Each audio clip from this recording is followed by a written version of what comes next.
Hi friends, welcome to my channel. జేఎన్టీహెచ్కి సంబంధించిన JNTH and autonomous colleges and JNTH affiliated కాలేజెస్లో passed out అయిన students అయితే certificates కోసం అండ్ రియంబర్స్మెంట్ కోసం అయితే చాలామంది వెయిట్ చేస్తున్నారు ఫ్రెండ్స్. ఎందుకంటే నాకు చాలామంది స్టూడెంట్స్ అయితే నాకు ఇన్స్టాగ్రామ్లో మెసేజ్ చేయడం జరిగింది రిగార్డింగ్ మాకు కాలేజీ నుంచి సర్టిఫికెట్స్ రావట్లేదు బ్రో, ఎందుకంటే రియంబర్స్మెంట్ అనేది పే చేయట్లేదు, రియంబర్స్మెంట్ పడలేదు, ఇంకా మీకు సర్టిఫికెట్స్ ఇయ్యము అని చాలామంది స్టూడెంట్స్ అయితే చెప్పడం జరుగుతుంది.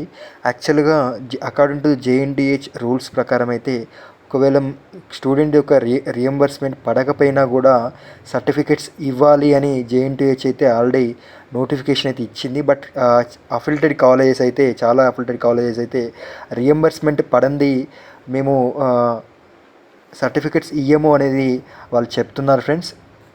అయితే ఈ టాపిక్ పైన అంటే మీ కాలేజీలో కూడా మీకు అసలు పాస్డ్ అవుట్ అయిన స్టూడెంట్స్ మీరు కూడా ఇదే ఇష్యూని ఫేస్ చేస్తున్నారా అని అండ్ అదేవిధంగా ఈ ఇష్యూకి ఇప్పుడు కాలేజీ వాళ్ళని అడిగితే వాళ్ళు రియంబర్స్మెంట్ పడంది సర్టిఫికెట్స్ ఇవ్వరు.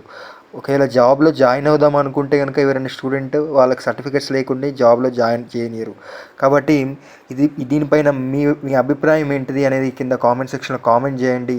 అండ్ అదేవిధంగా ఈ వీడియోని మ్యాక్సిమం అందరికీ షేర్ చేయండి, ఎందుకంటే రియంబర్స్మెంట్ పడితేనే సర్టిఫికెట్స్ ఇస్తానంటున్నారు. మరి ఇలాంటి కాలేజెస్ అంటే ఇలాంటి కాలేజెస్ మీరు ఎక్కడైనా చూసారా? మీ కాలేజీలో మీకు సర్టిఫికెట్ ఇచ్చారా, ఇవ్వలేదా? ఈ వీడియోని అందరికి షేర్ చేస్తే వాళ్ళు ఒకవేళ పెద్ద వాళ్ళు చూస్తే వాళ్ళకి అర్థమవుతుంది, ఓకే ఏ కాలేజెస్ ఉన్నాయో వాళ్ళు రియంబర్స్మెంట్ కానీ ఇట్లా ఏ కాలేజెస్ ఇబ్బంది ఉంటుందో జేఎన్టీహెచ్ అయితే ఆ కాలేజ్ పైన యాక్షన్ తీసుకునే ఛాన్స్ ఉంటుంది. కాబట్టి please share this video to your groups and to your college groups. Do subscribe my channel for more updates regarding JNTH.